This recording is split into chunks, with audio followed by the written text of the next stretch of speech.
ప్రభుత్వ పాఠశాల ఈరోజు సమస్యలు కుప్పలుగా కూడిపోతున్నా కానీ ఈ రాష్ట్ర ప్రభుత్వం ఇంతవరకు కూడా ప్రభుత్వ పాఠశాలపైన స్పందించారు మాట్లాడిన దాఖలాలు ఈ రాష్ట్రంలో లేవు. ప్రభుత్వ పాఠశాలలో కనీసం ఈరోజు ఇప్పటి వరకు కూడా ఈరోజు రాష్ట్రంలో ముఖ్యమంత్రి కనీసం విద్యాశాఖ మంత్రి లేని పరిస్థితి కాంగ్రెస్ ప్రభుత్వం కనిపిస్తుంది. ఎస్ఎఫ్ఐ డిమాండ్ చేస్తున్నాం, ఈ రాష్ట్రంలో విద్యాశాఖ మంత్రిని కేటాయించాలి.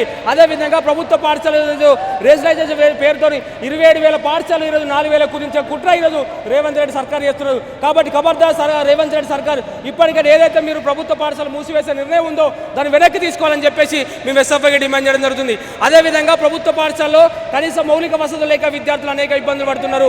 ప్రభుత్వ పాఠశాల మౌలిక వసతులు కల్పించాలని చెప్పేసి మేము ఎస్ఎఫ్ఐకి డిమాండ్ చేయడం జరుగుతుంది.